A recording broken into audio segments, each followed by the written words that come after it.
Stave 4. The Last of the Spirits.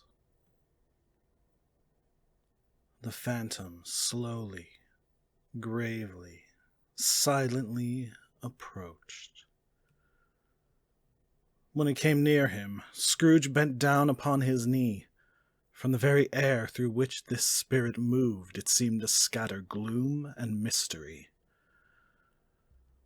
It was shrouded in a deep black garment which concealed its head, its face, its form, and left nothing of it visible save one outstretched hand. But for this, it would have been difficult to detach its figure from the night, and separate it from the darkness by which it was surrounded.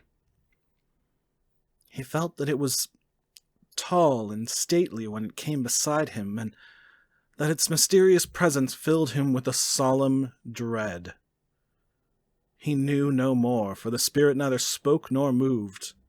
"I am in the presence of the ghost of Christmas yet to come," said Scrooge. The spirit answered not, but pointed onward with its hand. "You are about to show me shadows of things that have not happened, but will happen in the time before us," Scrooge pursued. "Is that so, spirit?"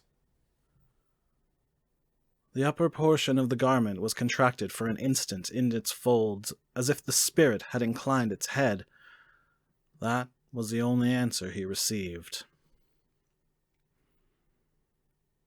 Although well used to ghostly company by this time, Scrooge feared the silent shape so much that his legs trembled beneath him, and he found he could hardly stand when he prepared to follow it. The spirit paused a moment, as observing his condition and giving him time to recover. But Scrooge was all the worse for this. It thrilled him with a vague, uncertain horror to know that behind the dusky shroud there were ghostly eyes intently fixed upon him, while he, though he stretched his own to the utmost, could see nothing but a spectral hand in one great heap of black. "Ghost of the future!" he exclaimed, "I fear you more than any spectre I have seen. But as I know your purpose is to do me good, and as I hope to live to be another man from what I was, I am prepared to bear you company, and do it with a thankful heart. Will you not speak to me?" It gave him no reply. The hand was pointed straight before them. "Lead on," said Scrooge. "Lead on. The night is waning fast, and it is precious time to me, I know. Lead on, spirit." The phantom moved away as it had come towards him.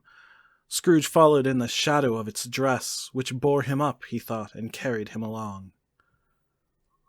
They scarcely seemed to enter the city, for the city rather seemed to spring up about them, and encompass them of its own act.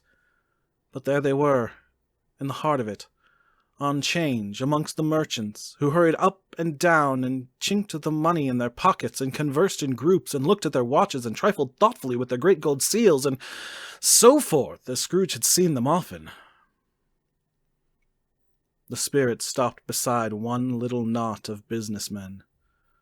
Observing that the hand was pointed to them, Scrooge advanced to listen to their talk. "No," said a great fat man with a monstrous chin. "I don't know much about it either way. I only know he's dead." "When did he die?" inquired another. "Last night, I believe." "Why, what was the matter with him?" asked a third, taking a vast quantity of snuff out of a very large snuff-box. "I thought he'd never die." "God knows," said the first, with a yawn. "What has he done with his money?" asked a red-faced gentleman, with a pendulous excrescence on the end of his nose that shook like the gills of a turkey-cock. "I haven't heard," said the man with the large chin, yawning again. "Left it to his company, perhaps. He hasn't left it to me, that's all I know." This pleasantry was received with a general laugh. "It's likely to be a very cheap funeral," said the same speaker, "for upon my life I don't know of anybody to go to it. Suppose we make up a party and volunteer?"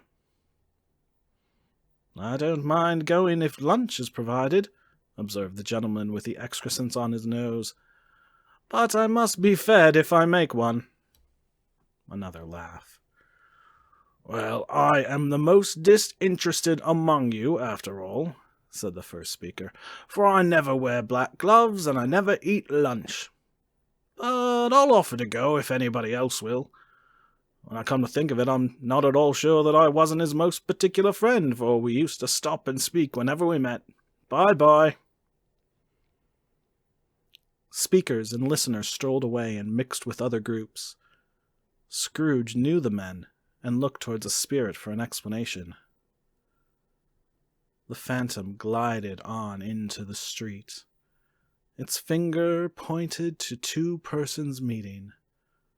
Scrooge listened again, thinking that the explanation might lie here. He knew these men also, perfectly. They were men of business, very wealthy and of great importance. He had made a point always of standing well in their esteem in a business point of view, that is, strictly in a business point of view. "How are you?" said one. "How are you?" returned the other. "Well," said the first, "Old Scratch has got his own at last, hey?" "So I am told," returned the second. "Cold, isn't it?" "Seasonable for Christmas time. You're not a skater, I suppose?" No. Something else to think of. Good morning." Not another word. That was their meeting, their conversation, and their parting. Scrooge was at first inclined to be surprised that the spirit should attach importance to conversations apparently so trivial, but feeling assured that they must have some hidden purpose, he set himself to consider what it was likely to be.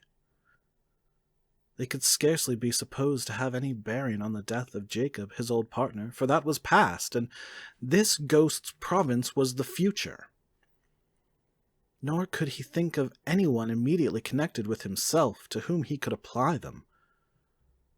But nothing doubting that, to whomsoever they applied, they had some latent moral for his own improvement, he resolved to treasure up every word he heard, and everything he saw, and especially to observe the shadow of himself when it appeared. For he had an expectation that the conduct of his future self would give him the clue he missed, and would render the solution of these riddles easy. He looked about in that very place for his own image, but another man stood in his accustomed corner, and though the clock pointed to his usual time of day for being there, he saw no likeness of himself among the multitudes that poured in through the porch. It gave him little surprise, however, for he had been revolving in his mind a change of life, and thought and hoped he saw his new-born resolutions carried out in this. Quiet and dark, beside him stood the phantom with its outstretched hand. When he roused himself from his thoughtful quest, he fancied from the turn of the hand and its situation in reference to himself that the unseen eyes were looking at him keenly. It made him shudder and feel very cold.